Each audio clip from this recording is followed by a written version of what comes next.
Dans le module 5 de la formation 7 sur l'utilisation des produits dérivés du lidar pour la conception d'infrastructures forestières, nous avons appris à identifier les contraintes hydrographiques et à analyser l'emplacement approximatif des ponts et ponceaux, qu'ils soient existants ou en planification.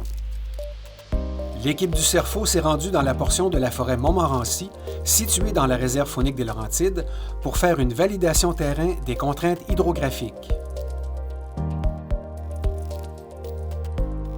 Leurs observations serviront à confirmer les données recueillies, les mettre à jour et à déterminer si un ancien chemin forestier peut être utilisé à nouveau.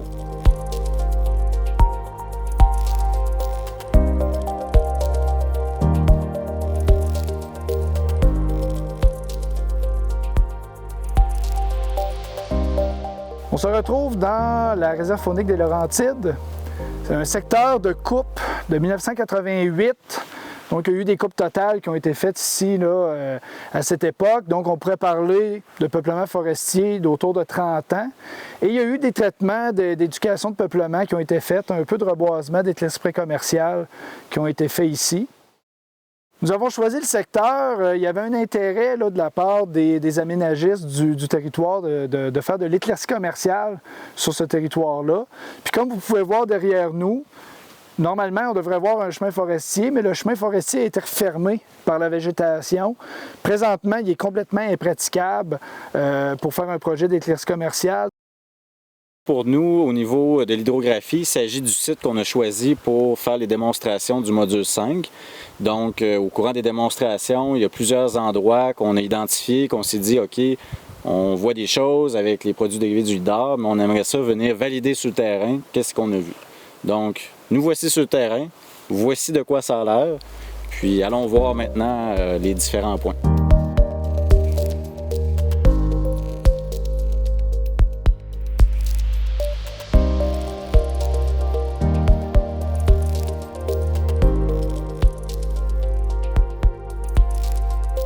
Donc, si on veut avoir un aspect avantageux à refaire un chemin existant, comme c'est le cas ici, c'est sûr qu'on va sauver des coûts et on peut sauver aussi des coûts environnementaux en utilisant un corridor qui a déjà été déboisé auparavant.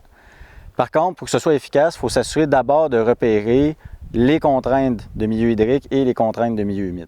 De la même manière qu'on souhaite identifier les milieux humides, on veut aussi identifier la présence d'ouvrages de traverse potentiels existants, donc des ponceaux qui auraient été mis en place il y a 30 ans, qui seraient encore sur place et qui auraient un état dont il faudrait valider pour être sûr que ça convient aux contraintes d'aujourd'hui.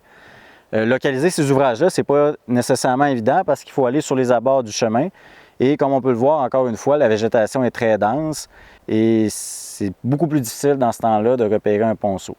Comme on l'a vu dans les démonstrations du module 5, notamment par l'utilisation de lignes de drainage supplémentaires, ça nous aide à repérer ces ponceaux-là et une fois qu'on est sur le site, on peut se déplacer directement à ces sites-là, puis avoir une meilleure idée et accélérer notre temps de déplacement.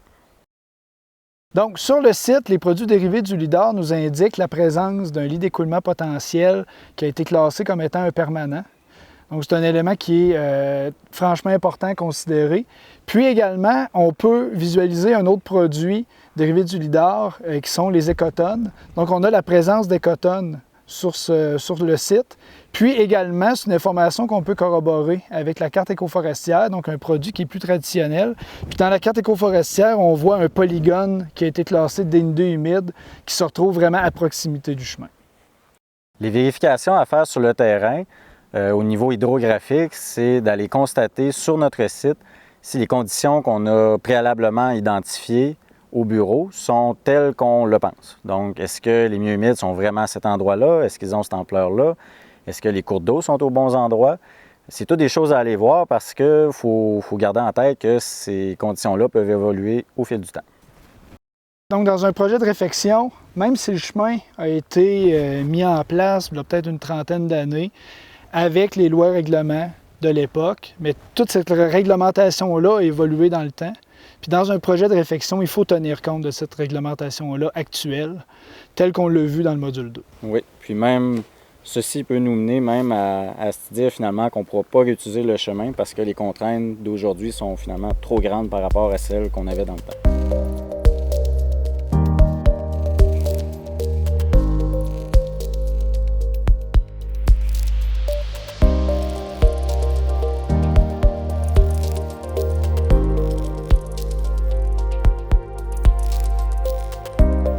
Ici, on retrouve une grande étendue d'eau qu'on avait d'ailleurs identifiée lors de la première démonstration de la première leçon du module 5.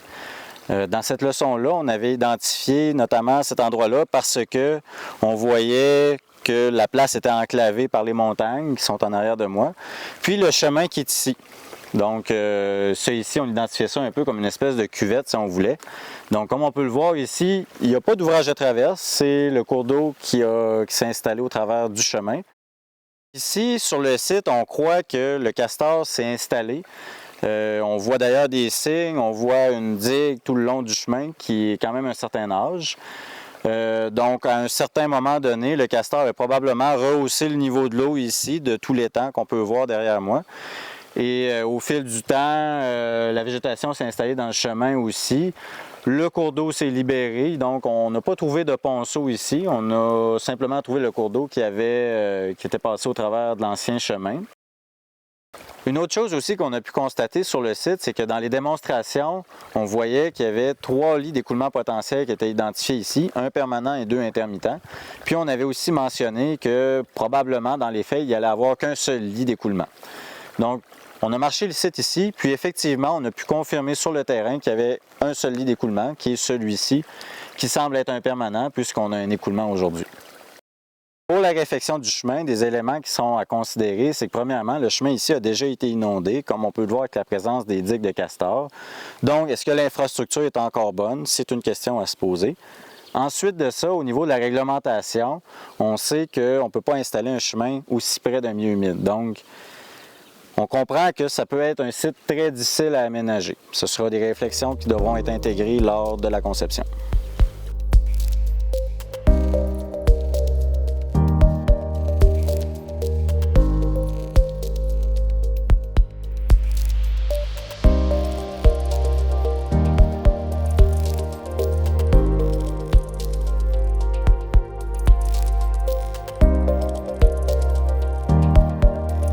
Donc, en consultant la carte, les produits dérivés du lidar, notamment les lits d'écoulement potentiel, nous indiquent que cartographiquement, on devrait se retrouver avec un lit d'écoulement potentiel classé intermittent. Si on veut valider l'information que c'est un cours d'eau intermittent, on va tenter de chercher des indices à proximité du cours d'eau. Comme par exemple ici, la première chose qu'on peut constater, c'est qu'il y a un écoulement le jour de notre visite. Donc après ça, on peut aller se rapporter à des indices hydrographiques.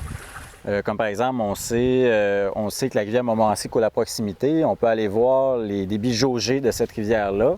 Puis on va se rendre compte que les niveaux d'eau et les débits, en fait, sont très faibles pour la période de l'année. Aussi, l'autre chose qu'on sait, c'est que ça fait 2 semaines qu'il n'y a pas plu. Donc, on devrait plutôt s'attendre à un cours d'eau sec si c'était un intermittent. Et ce n'est pas le cas aujourd'hui. Si on fait le constat, par exemple, que notre cours d'eau, finalement, est plutôt permanent qu'intermittent, comme on l'avait identifié au départ, on peut être porté à ajuster la conception qu'on va faire, par exemple si on doit assurer le libre passage du poisson, mais on peut aussi être porté à aller voir ou revoir plutôt nos calculs, nos hypothèses, pour être sûr que ça fait du sens finalement avec ce qu'on avait identifié au départ. Donc Philippe, si on décide de reprendre le tracé de chemin, de faire une réfection complète de ce chemin-là, c'est quoi les éléments qui vont être à considérer? Oui, bien premièrement, il faut considérer ici qu'on est dans le tracé du chemin existant. Ça a l'air de ça, il y a beaucoup de végétation. Le cours d'eau passe au travers du chemin, donc il va falloir installer un ouvrage à cet endroit-là, possiblement un ponceau.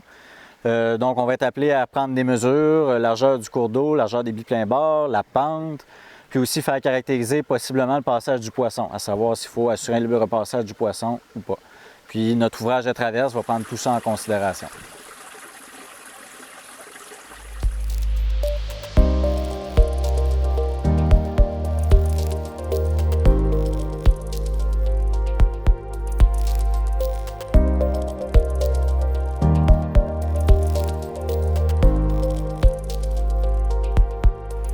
Philippe, ici, je consulte la carte, puis on se retrouve devant un cours d'eau permanent. Cours d'eau qui est rectiligne, qui suit le chemin. Quel constat qu'on pourrait faire? Oui, bien une fois rendu sur le site, on peut voir qu'il n'y a pas d'écoulement, contrairement à tantôt. Puis on peut voir aussi l'absence finalement de lit bien défini. Donc ça s'apparente plutôt à un drainage naturel ici. Puis ça serait quoi l'impact sur notre décision au final en tenant compte du réseau hydrographique de ce secteur-là. Ça renforce plutôt notre hypothèse que tantôt, on était devant un cours d'eau permanent. Donc, c'est pour les calculs, pour le bassin versant, ça vient nous conforter sur tout ce qu'on va faire, toute la conception qu'on va faire de cet ouvrage-là.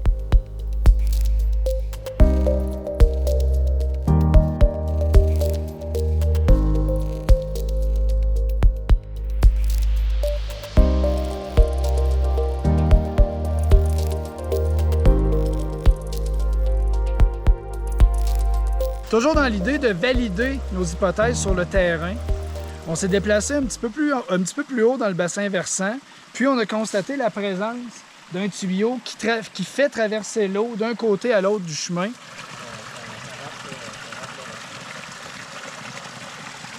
Donc, Philippe, c'est quoi le constat qu'on peut faire avec cette observation-là?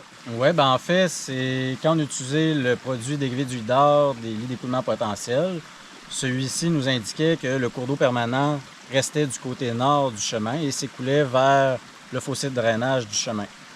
En constatant la présence du tuyau, ce que ça veut dire, c'est que le cours d'eau permanent, en fait, va plutôt emprunter ici le boisé et rejoindre le cours d'eau qu'on a vu plus tôt dans la journée.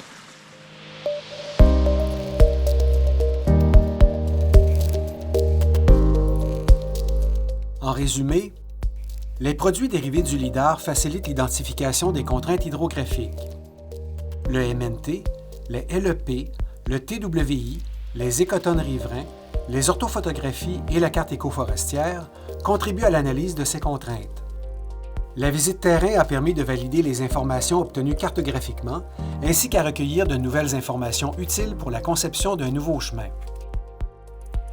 En conclusion, les données hydrographiques obtenues à partir des produits dérivés du lidar contribuent à la localisation des contraintes hydrographiques, ce qui aide à la planification des infrastructures forestières.